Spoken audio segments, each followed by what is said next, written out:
Welcome to the Daily Bolster. Each day we welcome transformational executives to share their real-world experiences and practical advice about scaling yourself, your team, and your business. Welcome to the Daily Bolster. I'm Matt Blumberg, co-founder and CEO of Bolster, and I am here today with Mike Hard. Mike is a fractional chief revenue officer. In fact, I'm going to guess that Mike is the fractional chief revenue officer that Bolster has placed more than any other chief revenue officer in jobs over the last few years. Mike founded Microsoft's financial services sales vertical years ago and then spent 15 years as a growth stage startup CEO and startup CRO, both full-time and fractional. So Mike, a wealth of experience. Thank you for being here. Yeah, thank you. I've had successes and, more importantly, the mistakes. And so I could speak from the lessons learned. It's great to be here. So the question that I thought the CEOs listening to this might be interested in is, how do you know, as a CEO or founder, that it's time to hire your first chief revenue officer? And this is a great question, right? We frequently have founders come to us and saying, I need a CRO. And we talk to them for a few minutes, and it turns out they actually need a sales rep or they need a sales manager. So the question is, how do you know it's time to hire a CRO? Yeah, and it's, of course, these are things that you and I have talked about over breakfast at times. And so, well, first of all, I think there's a caveat, of course, because it depends on the skill set of the CEO. So I was a revenue-focused CEO. And so, and if you're a revenue-focused CEO, you know how to pattern match, you know the right questions to ask. And so let's assume that somebody is not a revenue-focused CEO. Right. Good assumption.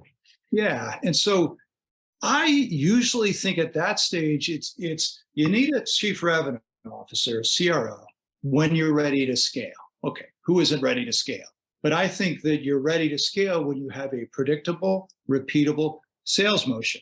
And not everybody would agree with that. But I think, because you got to be careful, you need to know that you're not only closing, your sales team is closing 10 deals a month, but you need to know generally why.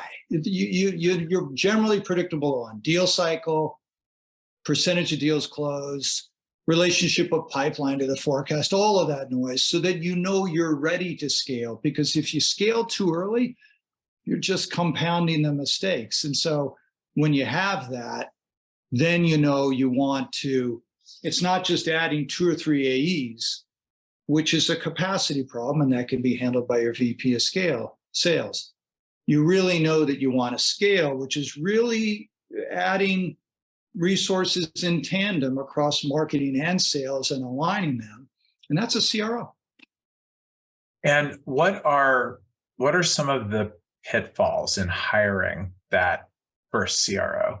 Yes, I have some thoughts on that. Yes, so I think there are common mistakes, and it's funny for me to say because I'm a fractional CRO, and so I've seen times when I'd say mistake number one, people bring me in too early. Now, if you're a fractional CRO, then the risk isn't that great. That's why fractional CROs exist. You can come in before you can afford a full-time chief revenue officer. But the biggest mistake in hiring somebody full-time is bringing them too early when you're not ready to scale. And when you're trying to fix a sales problem with the CRO, and you really need to change your VP of sales, or you really need to add a director of marketing. So mistake number one is bringing in a CRO too early. I'd say mistake number two, and not to denigrate all the big company people out there, of course I will, but is bringing somebody who has just shown success scaling a team at a big company. I scaled a team from 50, I managed 50 AEs at Salesforce, let's say. I brought revenue from 50 million to 150 million. I can personally present really well. That's great, but that person doesn't really know what it's like to create pipeline. You need somebody who can not only manage pipeline, but then create it, who can say like, I see where it's missing. That's mistake number two. It's got to be stage appropriate person for sure. I absolutely do. And it's easy to get kind of wowed by somebody Yeah. who can present really well. Yeah. Yeah. So I think the third thing is don't treat it like a black box. It's very easy to hire a chief revenue officer and then just have 2 meetings with them every month, forecasting and then resources, maybe pipeline. But all you're doing is asking them, do you have enough pipeline coverage? You really need the right kind of CRO will want to be asked, what kind of questions you want to be asked? How do you do this? What should I be looking for? I'd say those are the top mistakes, at least that I've seen. Great advice. Mike Hard, Chief Revenue Officer Extraordinaire, full-time and fractional. Thank you so much for being here. Matt, it's a pleasure.